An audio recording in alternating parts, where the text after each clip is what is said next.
ሰላም የኢትዮ ሃይቴክ ቤተሰቦች ዛሬ ለየት ያለ ርዕስ ይዤላችሁ መጥቻለሁ። ለቻናሌም አዲስ ከሆናችሁ ሰብስክራይብ ያደረጋችሁ ቪዲዮን ትጀምራላችሁ ማለት ነው። የዕለት ተዕለት ውሏችሁን፣ ሚስጥራችሁን፣ የባንክ መረጃዎቻችሁን አልፎም ተርፎ የግል ፎቶና ቪዲዮዎቻችሁን ለሌላ ስልክ አሳልፎ የሚሰጥ የኪስ ውስጥ ሰላይ እንዳላችሁ ያውቃሉ? አዎ፣ ስለ ስልካችሁ ነው የማወራው። ዛሬ በኢትዮጵያ ውስጥ ብዙዎቹ ሰለባ የሆኑበት ስላለው የስልክ መጠለፍ ወይም ሀክ መደረግና ስልካችሁ አሁኑኑ መጠለፉንና አለመጠለፉን በአንድ ደቂቃ ውስጥ የምታረጋግጡበትን ሚስጥራዊ መንገድ አሳያችኋለሁ። ለቻናሉ አዲስ ከሆናችሁ ሰብስክራይብ በማድረግ ቤተሰብ ይሁኑ። ቀጥታ ወደ ሚስጥራዊ ኮዶች እናልፋለን ማለት ነው።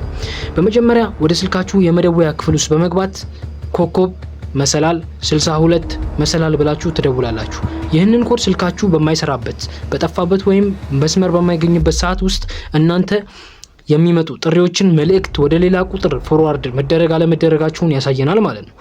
እዚህ ጋር ኖት ፎርዋርድ ወይም አልተላለፈም የሚል ከመጣ ስልካችሁ ሰላም ነው ማለት ነው። ነገር ግን ከስራችሁ የሆነ የማታውቁት የሌላ ሰው ስልክ ቁጥር ከመጣ ጥሪዎቻችሁ እየተጠለፉ ነው ማለት ነው።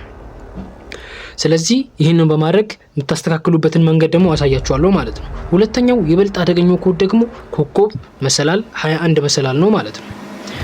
ይህ ኮድ ስልካችሁ በበራበትና እየተጠቀማችሁበት ባለበት ሰዓት እናንተ ሳታውቁ ጥሪዎቹን፣ ኤስኤምኤስ እና የኢንተርኔት ዳታዎቻችሁን በቀጥታ ወደ ሌላ ስልክ እየተላለፈ መሆኑን ያረጋግጥልናል ማለት ነው። እሺ፣ ኮዶቹን ሞክራችሁ የተላለፈ ወይም የተጠለፈ መረጃ ካገኛችሁ እንዴት ማጥፋት እንደምትችሉ መፍትሄው በጣም ቀላል ነው። ከኔ ጋር አብራችሁኝ በመቆየት አሳያችኋለሁ ማለት ነው። ወደ መደወያችሁ ትመለሱና መሰላል 002 መሰላል ብላችሁ ትደውላላችሁ ማለት ነው። ይሄን የምታደርጉት ድንገት ስልካችሁ ተጠልፎ ከሆነ የምታጠፉበት መንገድ ስለሆነ ብቻ ነው ማለት ነው። ይህ ኮድ ማንኛውም አይነት ያልተፈቀደ የስልክ ጠለፋና የዳታ ማስተላለፍን በአንድ ጊዜ ያግዳል ማለት ነው።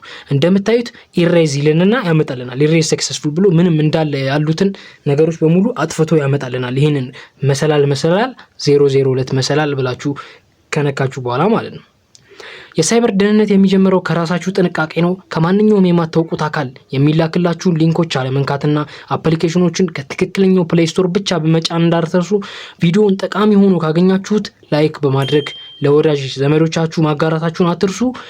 ለኢትዮ ሃይቴክ ደግሞ አዲስ ከሆናችሁ ሰብስክራይብ አድርጋችሁ ቪዲዮውን ብትጨርሱልኝ ደስ ይለኛል። በሚቀጥለው ቪዲዮ በሌላ አሪፍ ቴክኖሎጂ መረጃ እስከምንገናኝ ቻው።